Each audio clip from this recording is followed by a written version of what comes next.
because you have so much like day to day that you must have to do, and you set projects and goals, and you have a large audience to appeal to day to day. How do you deal with that level of expectation? What are some of the things that you maybe like? Do you have any like rituals, like meditation, or like, maybe lemon tea or something like that? like how far does it go? Tea. I don't drink tea, so I don't even know if lemon tea is a thing. I'm assuming it is. Herbal tea. Oh my God, Liam, you're missing out. Herbal tea is the one. Yeah. I mean, you're right.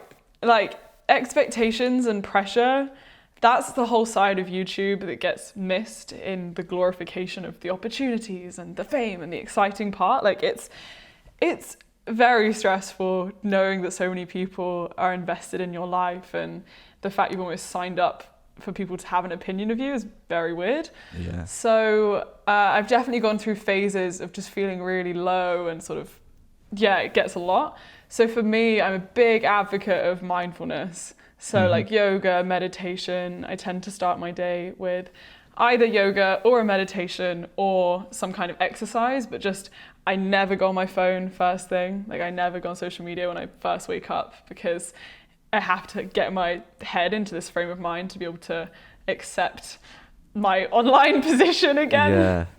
God, I need to take a leaf out of your book. When I wake up, it's like straight on the phone. I hate it. I can understand it, yeah. But it's whatever you make a habit, it's just what you end up doing. Yeah, I feel that. But it's good to know that you actually, are being an advocate for mindfulness and being aware of your like mental health. But do you wish like almost you could go back to being less recognizable? Because I've asked this to a few people across this podcast, people with big audiences, because the big passion I feel is making the content, not necessarily the audience watching it. Fame. No, it's not even, I care a lot about the audience watching it in terms of being able to like help, motivate, inspire. But like, I don't want to be famous. I don't care to be known in the street.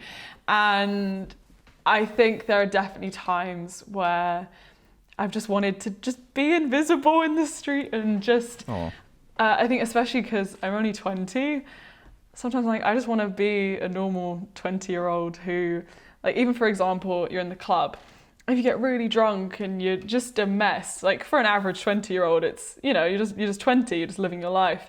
But when you have a platform, you only need people to take photos and put them on Twitter and be like, oh my God, look, it's Unjaded Jade, like she's a mess. And those are very real things that, my friends who are YouTubers have to at least consider. Yeah, when you're trying to just be normal. Yeah.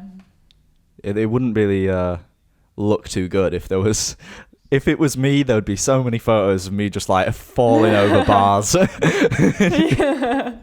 Oh God.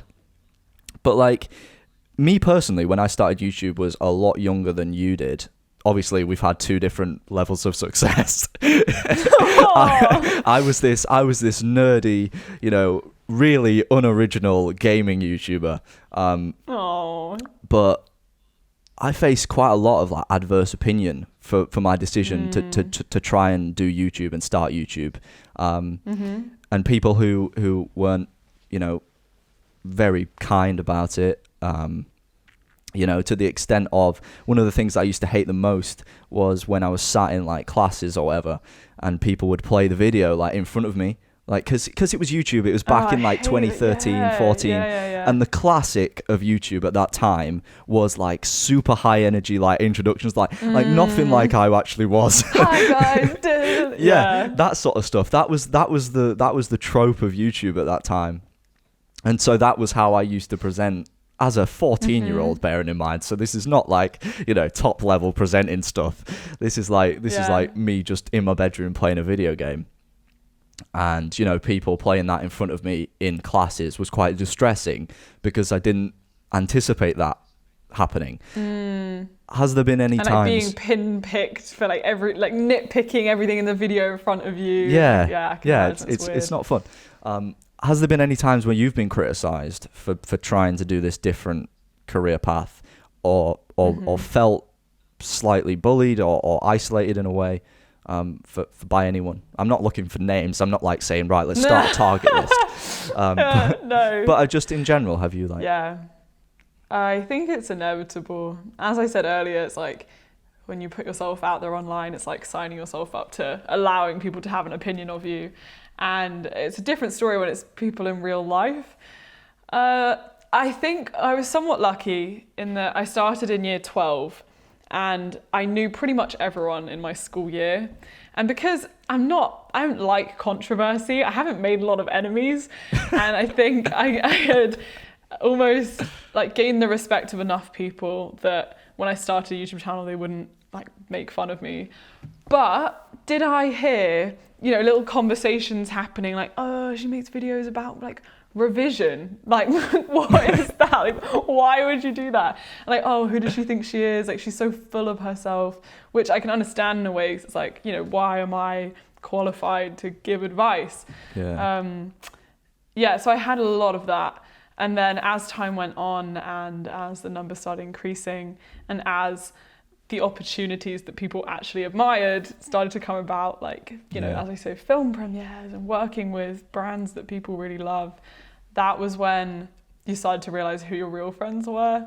And also you get people who, like, I know that you were never a fan of me in real life, and now all of a sudden you're like so interested in everything I'm doing. So I think if anything, it's very clarifying people's true opinions of you. Yeah.